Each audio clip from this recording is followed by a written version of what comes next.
Hello everyone and welcome to today's TOGCast. Today I'm joined by Jen Richardson, the Scientific Divisional Manager at the One Group, and Charlotte Horobin, the CEO of the Cambridgeshire Chamber of Commerce. And we're going to be talking about the future of Cambridgeshire, challenges and opportunities. Hello ladies, thank you for joining us today. Hiya. Nice to see you. Are you both okay? All good, thank you. Enjoying some much nicer weather. Yes, thank you. Yes, definitely. So before we get cracking, Jen, I haven't brought you here under false pretenses. I know that probably most of these questions aren't your area of expertise, but please chip in when you feel like you want to. Absolutely. So sorry, Charlotte, but they're mostly going to be. On. So should we start with the government changes then? Obviously now we have a new Labour government. So with the recent change in government then, what policy shifts do you anticipate happening that could impact the businesses in Cambridgeshire? Of course, government is a big tanker ship and things do take time, and we are still in a very relatively early part of the new government's tenure. I think what's really obvious to us and what we're probably watching closest is movements around workers' rights. I would always say that our membership in the community that we work with are always forward-thinking employees. It's the reason that they come out to engage with the Chamber, because they're typically really great businesses. So it's not that employers are not supportive towards workers' rights, but we do have to be alive to the fact that it's costly. There is a lot of regulation to doing business. And we want to make sure that our businesses are able to work to make sure that they're competitive here in the UK, but also that we do develop the next generation of talent, both the existing workforce and those employees that are coming through or our future employees coming through the education system. With that, for me, a really important area will be what the growth and skills levy looks like. So as part of the Chamber network, we've got a really privileged position. We get to sit at the top table with government on a regular basis, and for many years now have called for reform around mechanisms such as the apprenticeship levy. So they would be the things right now that I'm really watching quite closely. And how can local businesses adapt to these policy changes? I think it's going to be about keeping your finger on the pulse, and naturally I'd say that's a really great reason to work with your local chamber to make sure that you are keeping up to date, that you're also then signposted towards the experts that are there to hold your hand. I always see the businesses that tend to be competitive and thrive are those that are not afraid to take advice. They're open to working with specialist recruiters, to making sure that they take advice from their employment lawyers, making sure that they take the right approaches early on and invest early on, as opposed to paying the prices for unintended actions later. Definitely keeping well networked is advisable at the moment, whilst with the new government coming through. And are there any specific initiatives or policies that you know of that are going to be introduced by the new government that you believe will be particularly benefiting or challenging in this area? We're not wanting to repeat myself too much, but I think government's approach to skills with Skills England being formed is going to be really important to watch. I also think that local growth plans around the country are continually being evolved, and making sure that there is that positive dialogue between local places and central government. And for Cambridgeshire and Peterborough, I think that will be really important, because we've got a magnificent economy, almost a petri dish of an economy, because it's so diverse, which is a real strength. But we've got to make sure that we galvanise that into one really clear message, and we present that both to national government, but also be really proud about what we can do globally as well. So how important is it then that the local authorities collaborating with the new national government into shaping the Cambridgeshire petri dish, as you described it as? Really important, and I think a symbol of that is how quickly our Mayor Nick Johnson was invited into number 10 Downing Street with the mayors around the country. So I think that is a positive sign. We know that there is more devolution to come, so it's a really prime time as a region to make sure that we've got a great business case for investment. We do have quite a complex kind of local government ecosystem here in Cambridgeshire, so again it's about making sure that whilst we respect what local areas are trying to do and the things that they're trying to tackle and the opportunities that are there, we've got to make sure that that feeds into a shared vision across the region, and that hopefully then presents us with a really strong local growth plan. And what role can local businesses play in influencing policy and decision-making processes? It's absolutely important. It's a bit like voting in my mind, that if you don't vote, then, have you almost taken your own opportunity to have a voice away? So that's why, as a chamber for over 100 years, we've been really proud to make sure that we bring businesses in together, that we're able to use data-backed evidence, but also those examples that are really, really helpful to bring challenges and opportunities to life for decision makers and for future policy makers. So, for us, that's why it's important that our members and the wider business community do come and engage with the chamber, so that it's not just one voice here and there, but we've got a collective, and therefore we can make positive change. And also, we're really proud to work with neighbouring membership groups, networking groups. I think that's an important message that we've got to continue sharing across the county, that actually it's our duty and our role to present one strong, consistent message, as opposed to lots of messages kind of hitting at the wrong time in different angles, and that just leaves policymakers confused.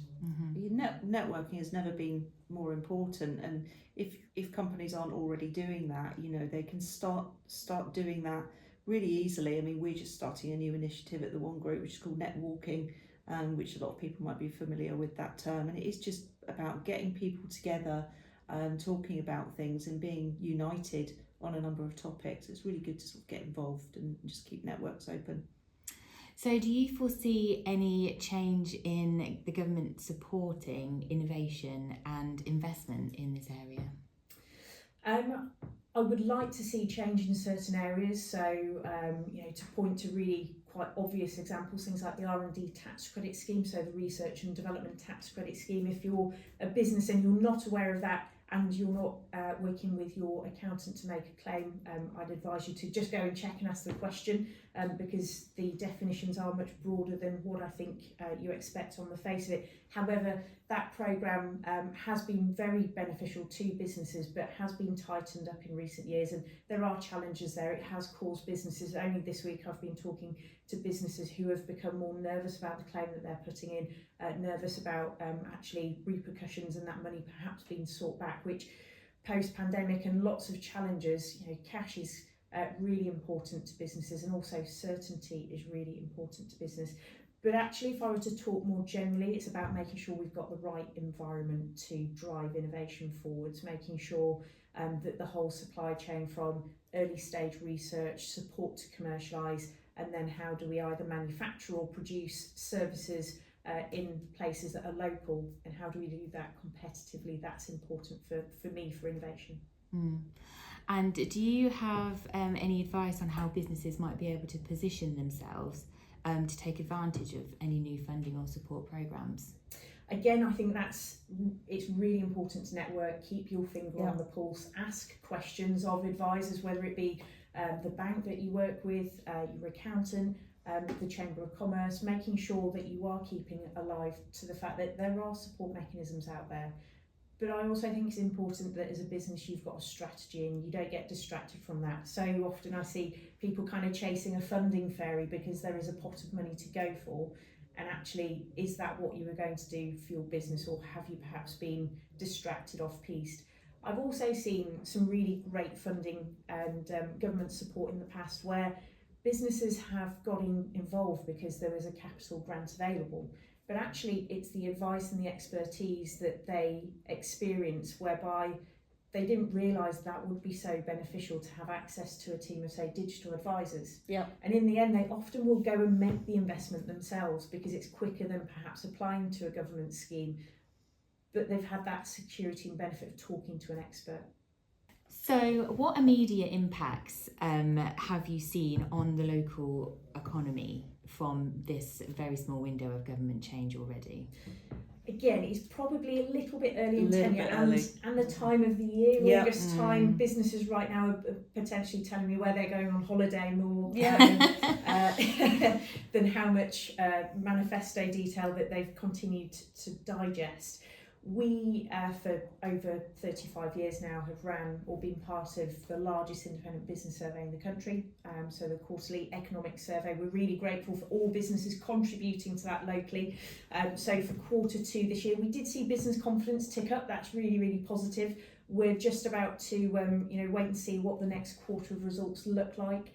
But I think actually one of the things that we call for often, which sounds very simple, but it's businesses want long-term vision, they want stability, certainty. That certainty, absolutely, and that just drives confidence, doesn't it? And then you can invest and you go again. It's a virtuous circle almost. Yeah. So what long-term impacts do you anticipate then?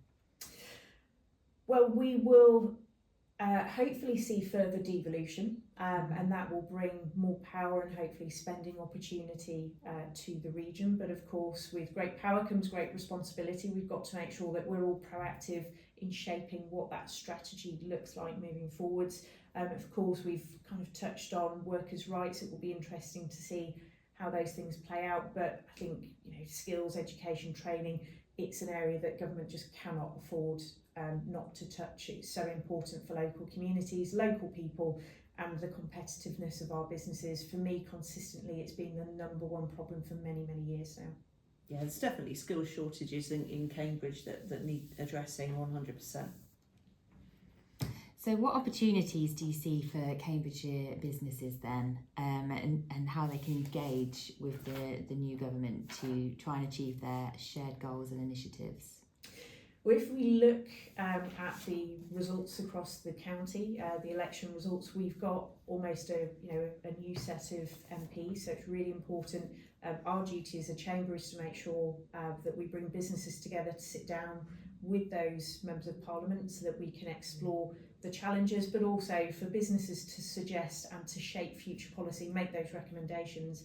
I don't think it's helpful that people come throwing stones, but rather to say business people thrive because they spot problems, but they're brilliant problem solvers and come up with the answers. And if we're able to do that collectively, bringing together all shapes, sizes and sector of business from across the county to sit and talk about these problems, hopefully together it shows that public-private partnership. So to finish up this section then, what are the main hurdles for the region currently? For me, I would point to, and when I'm talking to people nationally, straight away they say, Cambridgeshire, Charlotte, we know water scarcity is a problem. So energy, water and general infrastructure, whether that be road, rail, but also digital connectivity is so important now more than ever. Of course, we've pointed to skills and education many, many times, but it's okay to have the infrastructure and the skilled people, but you also then need to be able to make sure that you house them. And whilst we're a region of great opportunity, we also have some stark inequality. So we've got to make sure that this is a growth trajectory that benefits everybody. Absolutely, and as Charlotte says about the infrastructure, we've got a lot of roadworks going on at the moment, and new kind of areas of business popping up all over the place. But Cambridge is a very small city, and a lot of the transport infrastructure is not at the moment fit for purpose, so there definitely needs to be some development on that. People relocating to the city for work, bringing people in. We need to make sure that our schools are able to cater for all kinds of needs of children, especially going to areas like Sen, which are not very well represented in this area. So let's move on then to future workforce and skills. So I'm coming over to you, Jen. How is the workforce in Cambridgeshire evolving, and what skills have you seen to be the most important for the future? Well, we're definitely moving over to a digital age, so that's where those kind of skills are really going to come into play, and schools now over the last few years have had much more of a focus on software and digital subjects to upskill those students. As we know, Cambridge is a huge hub for scientific companies, so science and the STEM subjects are definitely ones which are going to be our next workforce of the next few years. And are there any particular industries experiencing significant changes in workforce demands? So we've got a lot of new science parks and hubs popping up all over the place. I mean, that's going to mean we need a lot of construction workers, isn't it? Absolutely. If we do our job and make sure we've got a really strong local growth plan going into government and say, hey, we're a brilliant region, invest in us. I think North Stowe is expected to be the first town since Milton Keynes, or the first town to grow in such a way as Milton Keynes did. Developments in places like the Fenland and South Lincolnshire Reservoir. We've got brilliant investment going into the Peterborough Station Quarter, so it's really important we've got those trained people able to help us build those infrastructure projects, definitely. Yeah, which is where apprenticeships are really, really important going forward, and bringing in those skilled people and getting them up to speed on that quickly. You know, we're all too quick to push students down the routes of STEM subjects, but long term we need the skilled construction workers and electricians and all kind of things like that. So yeah, Charlotte says that's really, really paramount moving forward. So how can educational institutions across Cambridgeshire better prepare students for the future job market? So the Chamber is really proud to be what's known as the employee representative body across Cambridgeshire and Peterborough. So government, probably 18 months, 2 years ago now, started to commission local skills improvement plans. So there are 38 across the country, and really the ambition is to make sure that we bring together education, the public sector, but really importantly make sure that the need from business very much is at the heart of those future training courses that are required, making sure that we marry up, demand with the marketplace.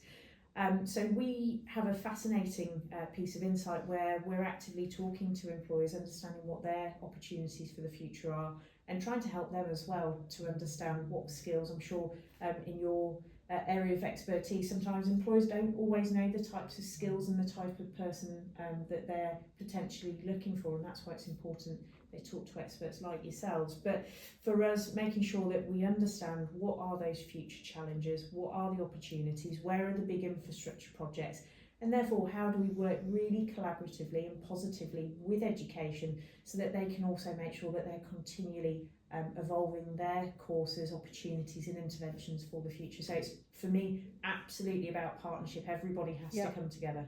And the One Group, we do quite a lot of work with schools as well, and that's part of the job that I really enjoy, and it's going out to those secondary schools and talking to the kids and giving our advice and just telling them about opportunities that may not even exist at the moment because of how quick technology is evolving, and doing things like interview preparation with them and talking to them about CVs. So we're already talking to them at sometimes year 7, year 8, right through into sixth form. So we're quite heavily involved with education in Cambridgeshire. So what role can other businesses play then in supporting education and training initiatives?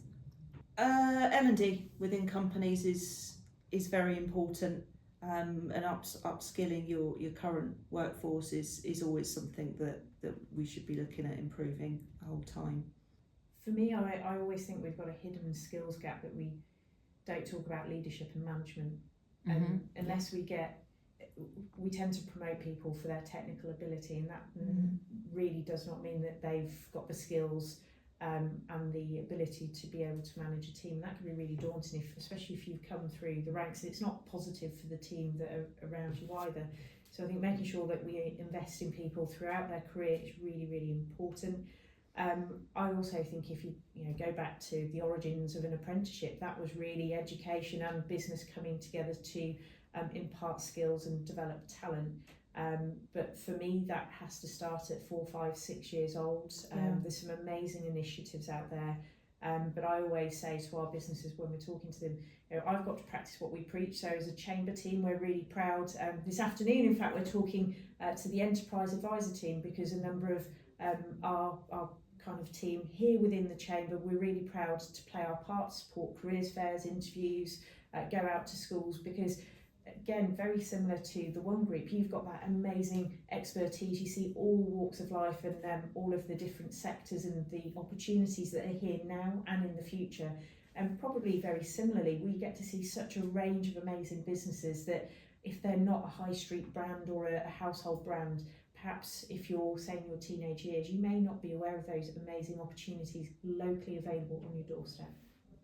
Yeah, I agree with that. So with the rise in remote hybrid working, has that impacted the working world in Cambridgeshire, and what are the long-term implications of that? Yeah, remote working, it's both good, and it's also its own worst enemy at the same time. I think to a certain extent, remote working is not destroying, but really damaging collaboration and learning opportunities. There's nothing better than working next to your team and hearing each other and presenting opportunities to each other. You can't do that at home, or should I say remotely. What's good about it is it does really embrace flexibility and is allowing people to work sometimes more effectively around busy lifestyles and families and things like that. But I think I prefer more of a hybrid arrangement, particularly in our business, where we're able to get together, but there's always those times when you're very, very busy and it makes more sense to work from your home as well. So it can be good, but also, as I said, depending on the business, it can have a negative impact as well.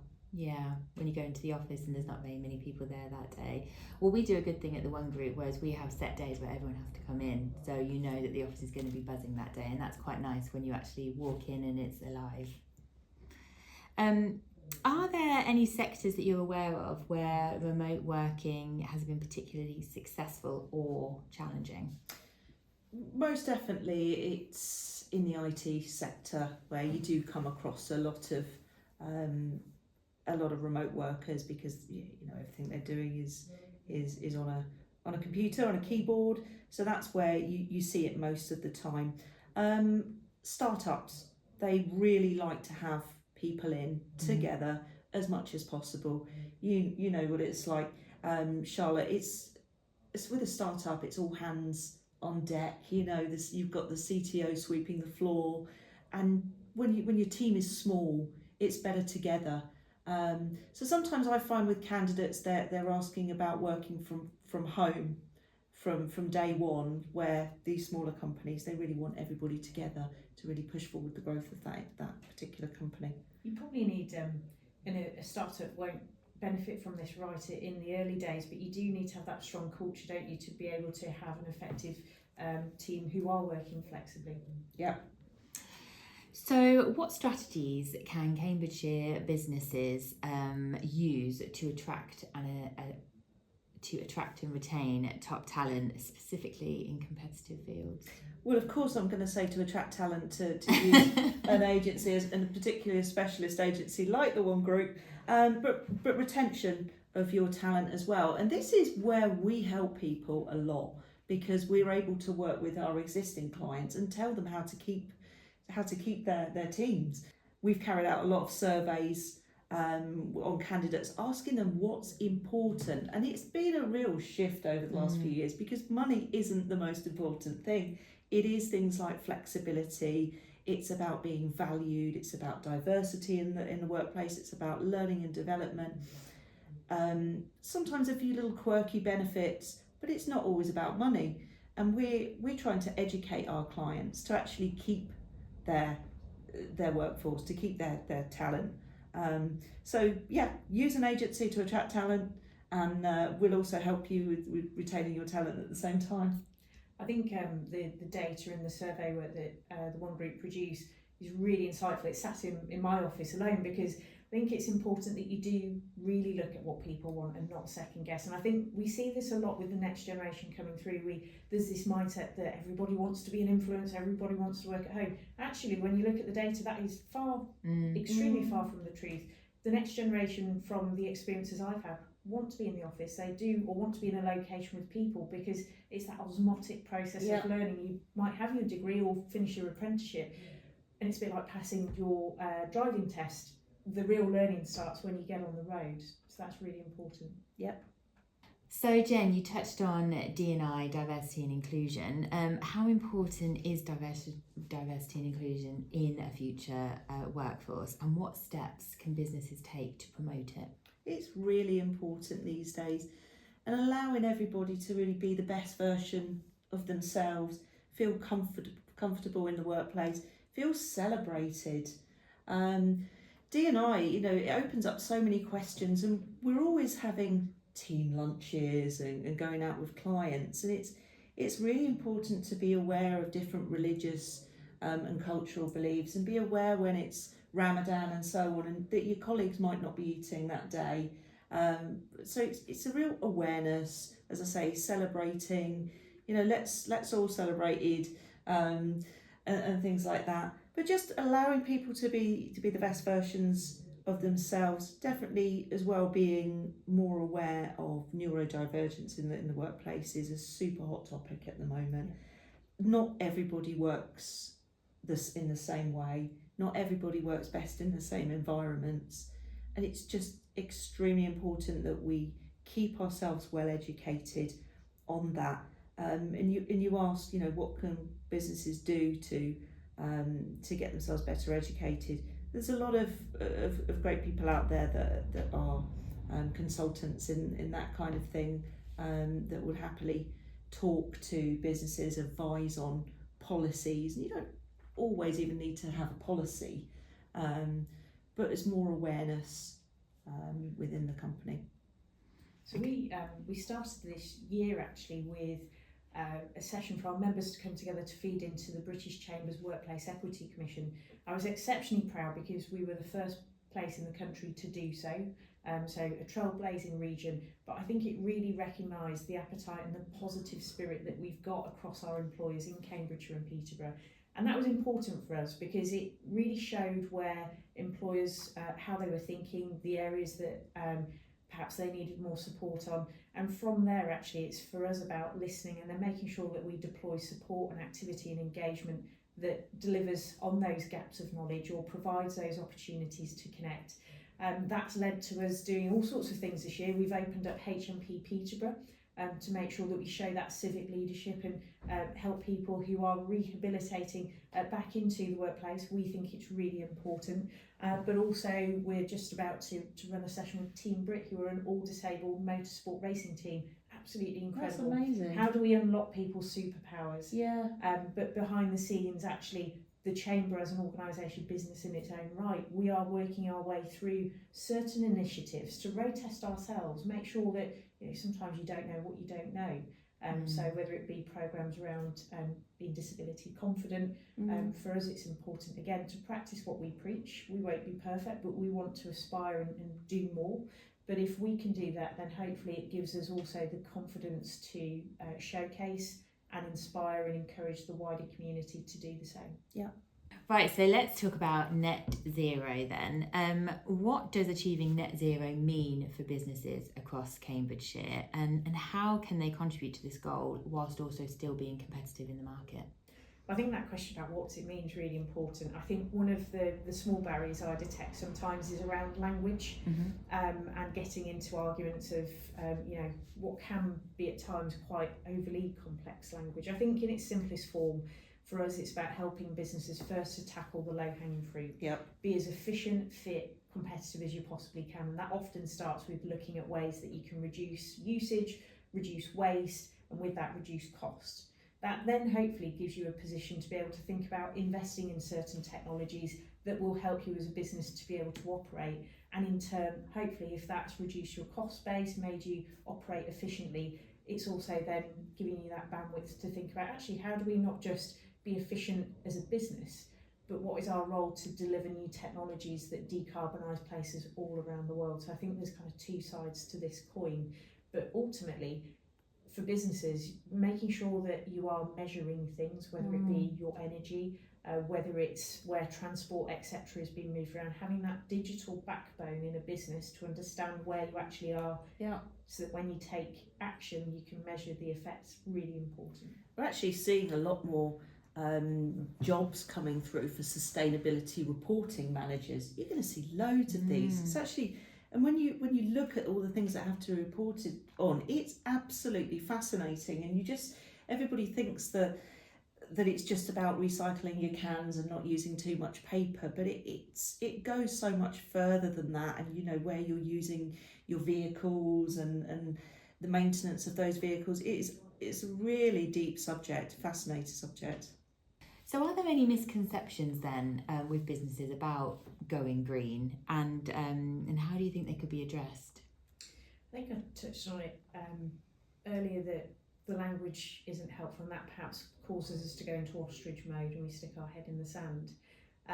But I think sometimes it can feel quite complex with various schemes, with tariffs, etc. associated, that sometimes can feel potentially not very helpful to businesses. So again, it goes back to that point about taking expert advice. There is support available locally to help businesses, but making sure that this isn't a problem for any one sector or any one size of organisation. I can think of many large businesses as well who are really grappling and struggling with this and just trying to understand where is it that you start. But again, for me, it goes back to having that data and insight about your organisation so that you can make the right decision based on your head and not necessarily gut and heart. Yeah, definitely. So how important is community involvement and collaboration between businesses and government in achieving net zero goals? It has to be so important, because if we look at carbon emissions just from households, that's massive. So ideally, my dream world, it would be, well, how do we use technology and produce products here in our region that subsequently are implemented for citizens, communities, housing, etc., government buildings, to make sure that we're driving change with our own innovations here locally. So making sure that everybody has got that literacy around what sustainability means. And starting it, and I'm sure that they are very early on in schools and drumming that into kids from an extremely young age. So what economic opportunities does the transition to net zero present for Cambridgeshire, and how can businesses capitalise on them?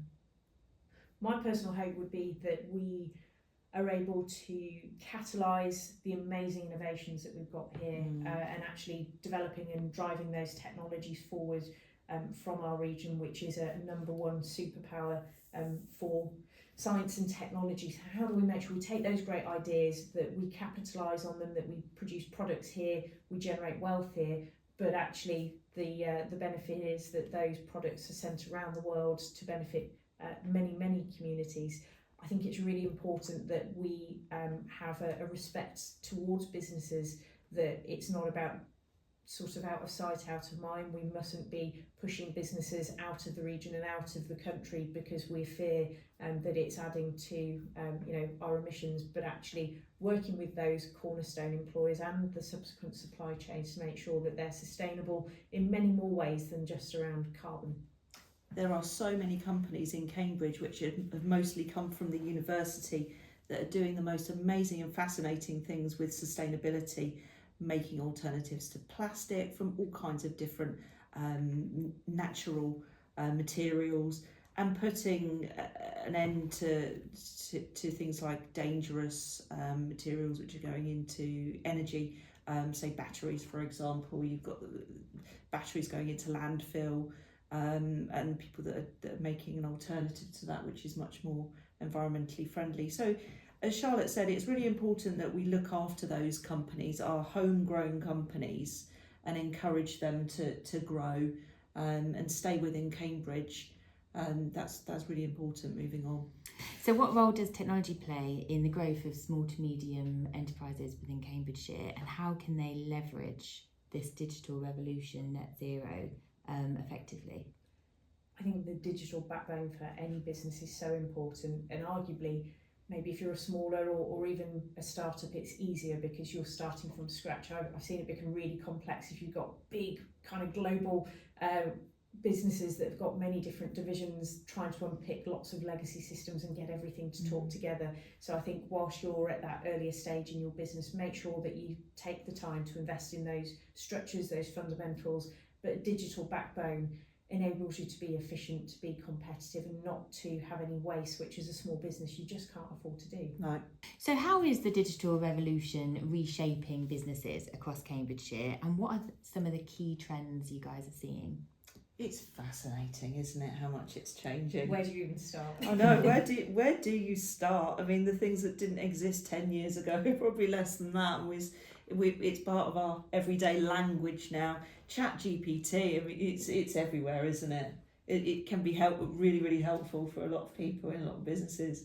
And especially where we've got skill shortages as well, or time is precious. So how do you use digital tools to be competitive and perhaps bypass what have seen traditional challenges, but in terms of getting the right people in the right seats in a business, but then you do need different types of skills Yeah. within the team that you've got. Yeah, I came across a company, one of our clients actually, who have just used ChatGPT to establish their HR policy. It's the first time I've heard of something like that. It's a little bit scary to me personally. I also think used in some ways, ChatGPT can really quash people's creativity, particularly in recruitment. We're seeing a lot of job ads which are written using GPT, and personally I love to be creative, and I couldn't see myself using it for something like that, but I've heard of lots of ways where it can really give you some kind of good ideas to then take and be creative from then onwards. So what advice would you give to companies to embrace these digital tech revolutions coming in? You're going to have to embrace it, otherwise you'll be left behind, I think. As much as people don't like robots, it is the future. I always use a bit of a cheeky soundbite saying robots are going to take your job, but you're going to get a better one. And I've seen HR departments actually where the business leaders have invested heavily into digital technology, making sure that they become a paperless office and just act so much more efficiently, which has then displaced people who are in, say, a HR advisor role. But they've taken the time to train those individuals up to be automation experts, and they've ended up going to places like Las Vegas to deliver keynote speeches because they really are leading the way. I think where my kind of mind goes is actually we've got a next generation of talent coming through who are so much more digitally native and equipped to play and not scared of these technologies. So I think it's about, for me, business leaders giving that freedom in a framework. Of course, you've got to protect the business and make sure that regulatory, legally, ethically, you are working in the right way, but actually give people with the great ideas, the talent, that creative opportunity to apply the tech and see what answers they produce. We do it here in the chamber team where, I'm not the best person to ask the question, but the team are so creative and will apply technology that I'm amazed with some of the things and the ideas that they come up with. It's brilliant. It is such a fascinating subject. AI, and again, as Charlotte says, jobs are being replaced. I mean, we're using AI in medical diagnostics so much more with increased data. The machines are able to diagnose an illness and how to treat it from a simple scan, and not a doctor. It's absolutely mind-blowing. Wow. A little bit scary at the same time, especially where anything medical is suggested, but it is 100% the future, and we all need to get involved with it. We get that ostrich factor again, don't we, around technology? Yeah. It sounds so scary, and I think my experience of talking about new technology is sometimes you get some very well-equipped experts, but perhaps we don't make it in a digestible form that's easy for people to take away, to be aware of the pitfalls and the things to be concerned about, but practically how do you apply these technologies? I always use a bit of a cheesy soundbite to say, it's okay if we're developing the tech in Cambridge, but if the builder in Wisbech isn't applying it to their business to be more competitive, personally, I think as a region, we're missing a trick. That's a good point. I think where my concern would be is in some of the surveys that we conduct, we know nationally that just short of 50% of businesses are suggesting they don't think they'll use AI, which of course is false. They're probably already using it, but that shows us that there is a gap in that practical knowledge. And whilst, yes, we are seeing people suggesting that AI will replace jobs, we're also seeing another cohort telling us that new jobs and great new opportunities will be created. So, yeah, it will be a fascinating road forwards. And as a chamber, we will be working to make sure that businesses can tap into that practical, bite-size understanding moving forwards. So what digital skills then are most in demand right now? There's a lot of data analytics, data science roles coming through, and then where that's comes into science, biostatisticians, I can never say that word, statisticians, all about data science. We're seeing more and more of those positions available as it becomes more of a thing. So we, on a quarterly basis, as part of our role with the local skills improvement plan, we keep an eye on 4 key sectors particularly closely. So advanced manufacturing, life sciences, agri-tech and digital and IT. But then lots of people say, yeah, but Charlotte, construction, care, and actually we talk then about two cross-cutting themes of digital that apply to the wider economy. All of it, and yeah. also green.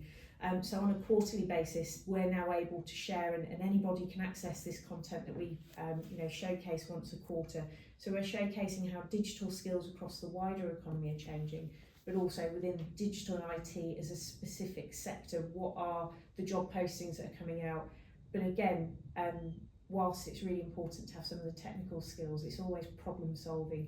Customer service comes up really, really high. Yeah. Communication skills, it's always those, Sales. what forms the human, I guess, as opposed to just the certificates. That's fascinating. Yeah, and softer skills, as we call them, are a huge thing, and probably equal to the technical skills that are demanded for a particular vacancy. As Charlotte says, the communication skills, especially with particularly newer companies that are just driving a commercial presence, it's so important that people aren't just doing the technical side of things, but they're really contributing to the growth of the company and the team's development, where the soft skills really come into play.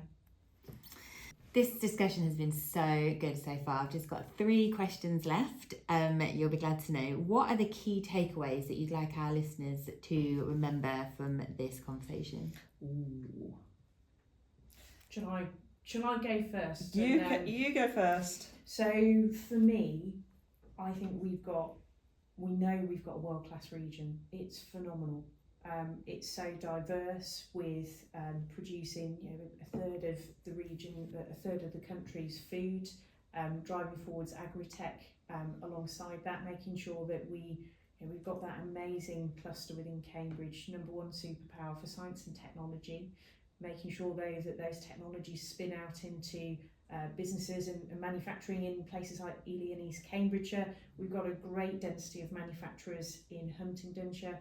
And also, of course, Peterborough is really it's a great stronghold. So there's an amazing economy. We've got to be one united team and talk about Team Cambridgeshire. What a fabulous opportunity for UK government and the world to globally invest here in our place. It's amazing. That really flows into what I was thinking as well. It really is about collaboration and unity and networks, informing ourselves, working together, united front. Definitely. And how can our listeners get involved with any of the topics that we've discussed today? They can definitely get in touch with the One Group, myself at the One Group, be absolutely fine, or I'm sure you as well, yeah. Leanne, and Chamber of Commerce as well. I'm sure you'd be happy to. We've got so many amazing points for businesses to be able to engage, organisations of all shape and size and sector, whether it be opening the door of what does AI mean in the new world, whether it's talking about inequality in the workplace and how do we help people take practical steps forward. So, see the Chamber of Commerce, we are a local asset, and for over 100 years we've been proud to be powered by business to make positive change, but practical support and change also. So many free events out there, network events, where you meet the most fascinating people and you never come away without learning a lot of new things. Look on LinkedIn, Cambridge Network, look on any of the Science Park websites, and you will see so many different events that are really accessible to everybody. So my last question then, ladies, what one thing are you most excited about in the future of Cambridgeshire? For me, it's about the pipeline of investment that's coming in. I can see some great infrastructure projects just on the cusp of needing to go live. And with that, if we can get it right and make sure that we don't just invest and bring that benefit of connectivity, but you do it by training local people and you do it by utilising local suppliers. For me, that's kind of a triple word score in Scrabble terms. You've not just made the road improvement, you've created jobs, you've trained people, you've given them an opportunity, but also you've employed local supply chains too. It's about really making the most of our ecosystem and pulling everybody together. That whole contribution to net zero, we can do better together. We've got a fantastic place here and we can really pull resources from all angles, make a better a better county for ourselves. Well, thank you so much for coming in today. It's been an absolutely amazing discussion. And like Jen said, if you want to reach out to anybody on LinkedIn, please do so, or the Chamber of Commerce directly. And thank you so much for tuning in today. We'll see you soon. Goodbye.